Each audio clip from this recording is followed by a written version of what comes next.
সবাইকে আবারও ওয়েলকাম আমার একটা আজেরা ফাউল ব্লগে। সো রিসেন্টলি আমি গেছিলাম পদ্মা সেতুতে ইটস মিন মাওয়া, এবং আজকে আমি তোমাদের সাথে এই ব্লগটাই শেয়ার করব। সো বেরোতে না বেরোতেই আমার সাথে ফার্স্ট পাম্পারটা হয়ে গেল। যেখানে আমাদের বেরোনোর কথা ছিল 11টায়, সেখানে বেরোতে হয়েছে 3টায়। বিকজ অফ ঢাকার ভয়ঙ্কর জ্যামের কারণে গাড়ি হোটেলের সামনে আসতে এত লেট করেছে, এটা আসলে বলার মতো না। গাইস, এই ঢাকার ভয়ঙ্কর জ্যাম দেখলে ইচ্ছা হয় আমি নিজেকেই একটা ঘুষি মারি। বাই দ্য ওয়ে, মেইন ব্লগে ফিরে আসি। গাইস, মেইন সিটি থেকে বের হওয়ার পর যে ভিউটা পাচ্ছিলাম গাইস, জাস্ট অসাম। পদ্মা সেতুতে পৌঁছানোর আগেই পদ্মা সেতুর একটা ফিল পাওয়া যাচ্ছিল এখানে, এবং গাড়িটা খুবই স্পিডে চলছিল। এখন তোমাদের মনে প্রশ্ন আসতে পারে যে এই রোডটা তো খুবই বিজি থাকার কথা, বাট এই রোডটা খালি দেখাচ্ছে কেন? বিকজ অফ আমরা বের হয়েছিলাম দিনে, বাট অধিকাংশ লোকই মাওয়াতে রাতে যায়, এটা ড্রাইভারও বলছিল। দেড়শো এই রোডটা খুবই, সো এর জন্য একটা অ্যাডভান্টেজ হয়েছে, আমরা খুব তাড়াতাড়ি মাওয়ায় পৌঁছে গেছি।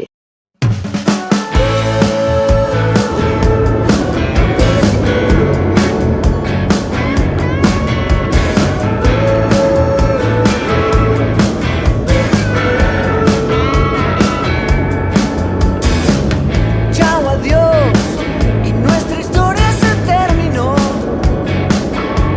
Empiezo por el final, ahí bien cerquita del apagón. 2,000 years later. So finally আমি পৌঁছে গেছি সেই কাঙ্ক্ষিত জায়গা, অর্থাৎ মাওয়া ঘাট। বাট সেখানে গিয়ে আবার আমার সাথে পপাট হয়ে গেলো, বিকজ অফ সেখানে অনেকগুলো কুকুর ছিল এবং একটা আমার পিছনে লেগেছিল, আর এটা দেখে আমি উঠলাম। সো এখানে আমি যে মাওয়া ঘাট, সেখানে কিছু ফুটেজ নিয়েছিলাম, এবং এখানে ওই দিন খুবই ভালো ওয়েদার ছিল, অ্যান্ড ওইদিকে কিছু সিটিংয়ের ব্যবস্থা ছিল, এগুলোকে কী বলে আমি জানি না। অ্যান্ড আকাশটা জাস্ট ওয়াও ছিল, সেটা তোমরা আকাশের দিকে তাকালেই বুঝতে পারবে মেবি। সো এদিকে কিছু নৌকা রাখা ছিল, এটা কিসের জন্য আমি জানি না। অ্যান্ড এইদিকে তো ছিল সেই কাঙ্ক্ষিত পদ্মা সেতু, যাতে দেখতে এই জায়গা থেকে খুবই ওয়াও লাগছিল।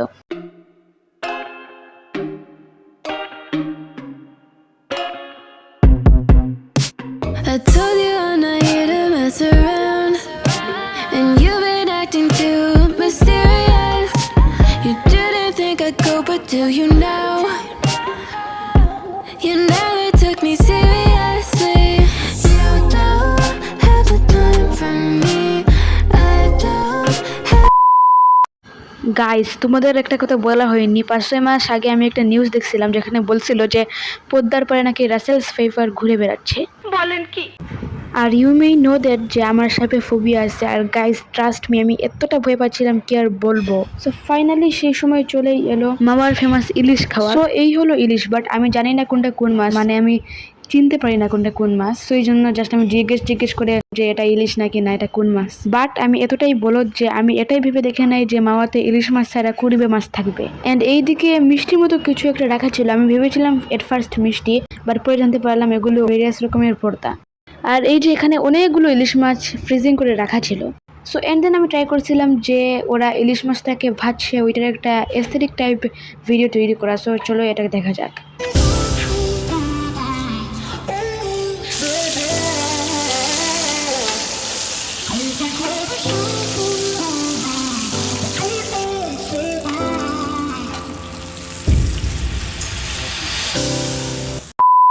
ভাই আমি জানি আমি যে এস্থেটিক ভিডিওটা নিয়েছি এটা খুবই ফাউল আছে, রাইজারে খুবই আছে এটা, বিকজ অফ আমি নিজেই আছে এটা। সো চলো ফাইনালি যে মাওয়া ঘাট বা যেটাই বলো, ওইটার একটা ফাইনাল কমপ্লিট ট্যুর দেওয়া যাক। সো এটা হলো কি আমাদের যে রেস্টুরেন্ট, এটার 2nd ফ্লোর, অ্যান্ড এখান থেকে ফুল পদ্মা নদীর একটা সুন্দর ভিউ পাওয়া যাচ্ছে, এবং পদ্মা সেতু তো মাস্ট ভিউ পাওয়া যাচ্ছেই। অ্যান্ড এখানেও খাওয়ার ব্যবস্থা ছিল, বাট এখানে এখন নিষেধ ছিল। আর এটা হলো গিয়ে রেস্টুরেন্টের বাইরের দিক, এবং এখানে অনেক বেশি বাতাস দিচ্ছিল। এন্ড আমার কাছে মনে হয় যে ওয়েদারে আমরা গেছি সেই ওয়েদারটা পারফেক্ট ছিল, একটু রেইনি টাইপ ওয়েদার, এবং খুবই জোরে বাতাস দিচ্ছিল।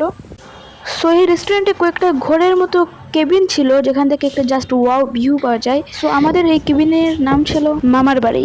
সো ফাইনালি চলে এসেছি খাবার। অ্যান্ড আজকের ভিডিওটা ছিল এই পর্যন্ত। আই নো দ্যাট যে আজকের ভিডিওটা খুবই ফালতু হয়েছে, বাট বাই বাই। আরে